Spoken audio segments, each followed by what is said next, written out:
Well, hello there. Another episode of Tune Out with Tim. This is another one where we won't listen to the actual song. By the way, it doesn't have anything to do with monetization. In fact, when I do Tune Out with Tim's and I play the music, I don't want to get in a fight with publishers. So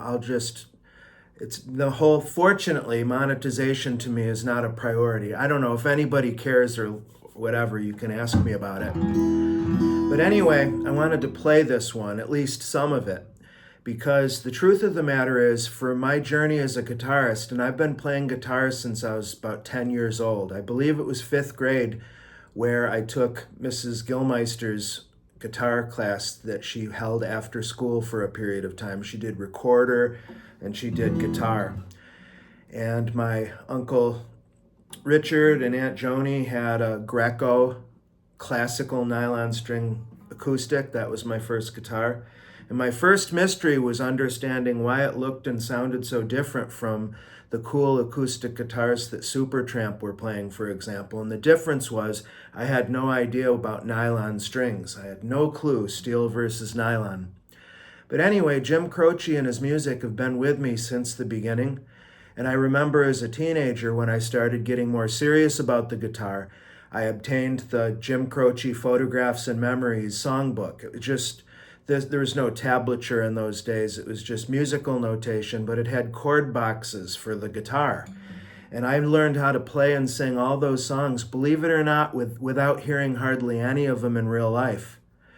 I just could relate to the way Jim Croce wrote songs, his melodic sense, his chord structure. And here's something else that I know a lot of you older people can relate to. In those days, you'd get these minute or 2 minute long commercials trying to hawk some double or triple album. It was K-Tel, Ronco, and I would often see Jim Croce, and that was how I was able to hear the music finally. And I was like, wow, this music's gorgeous. But, I didn't have too many nickels to rub together. So if I was going to spend money, it would probably be more on a novel or a video game, an Atari 2600 game, than taking a chance on a Jim Croce vinyl record. And what if I didn't like it after all? I think I was a young adult before I actually heard Croce's music, the actual recordings. And now, of course, I've grown my daughter up on Jim Croce, listened to his entire discography.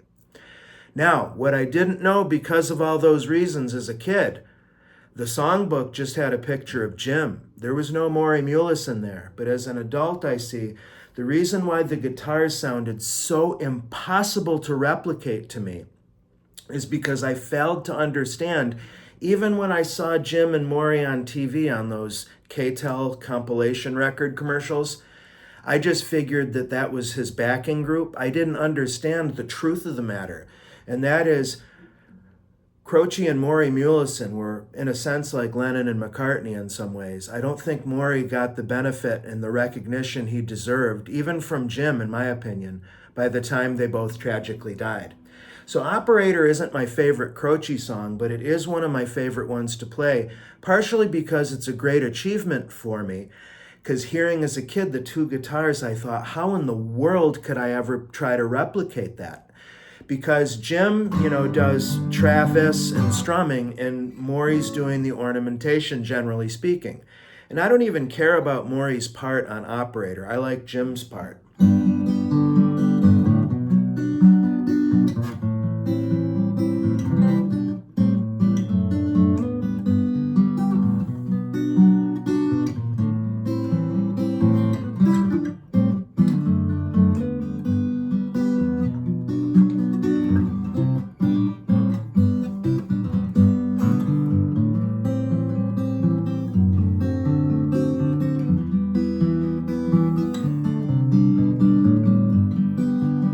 Now, if you were to press me on what I think is the most beautiful part of the song, I'm going to say that piece, what I was just playing. Particularly, I always love when people will drop the third in with a D7 or a D major. It just sounds so good sometimes. With a D major, particularly with an electric guitar like my Les Paul Custom, overdriven, when you rock a D with that third and bass, the F sharp, monstrous sound. But then it can also be incredibly delicate too.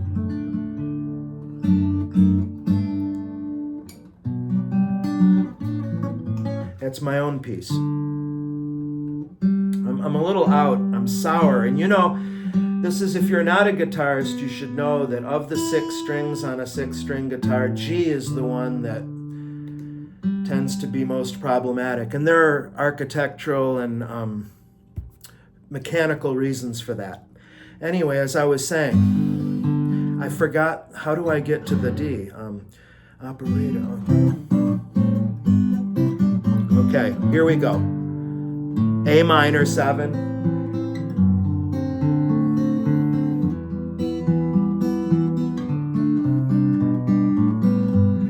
It's so symmetrical, so precise, so beautiful. It satisfies me at an elemental level. I am sporting a diagnosis of OCD and autism, after all, as if I don't say that in every video. But it's just so logical. I mean,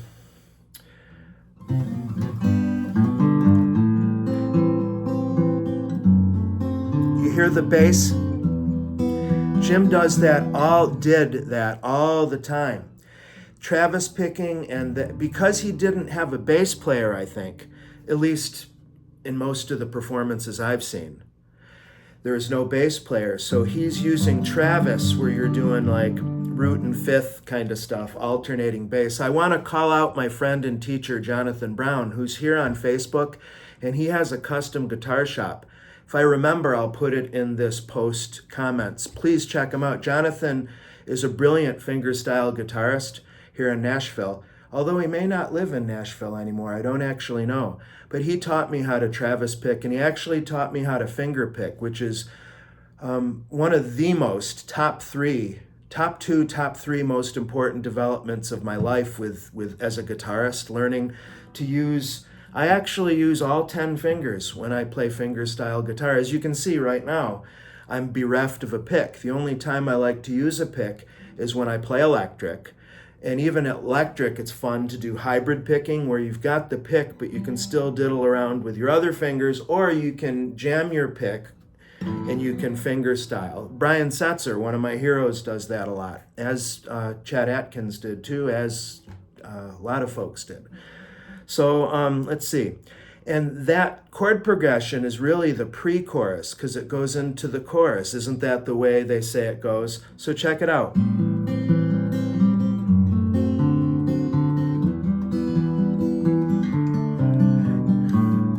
Isn't that the way they say it goes?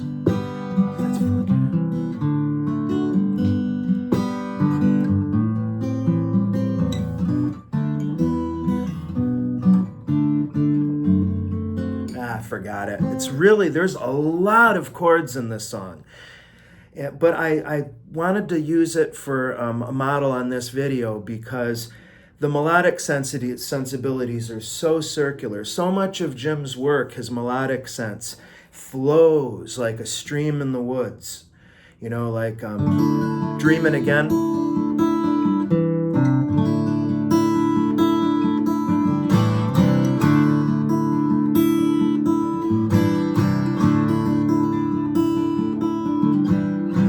Verse.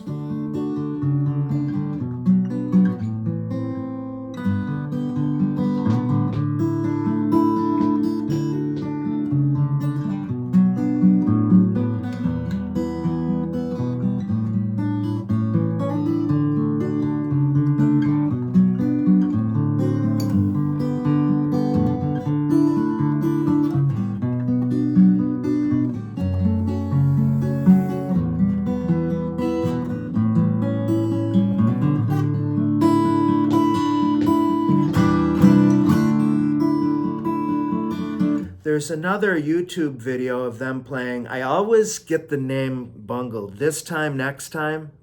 Jim Croce, in addition to being a brilliant musician, was a poet. And the wordplay in that one is so beautiful. And again, tons of chords, always moving. It's got to be really stressful to play. But you should check it out, This Time, Next Time. Check it out on YouTube or something. It's such a beautiful song. It's totally dumping out of my head how to play it. It's been a while. It's probably my favorite Croce song to play. Wait a minute.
Oh, isn't that good? Okay, that's enough. Bye. Thank you for watching.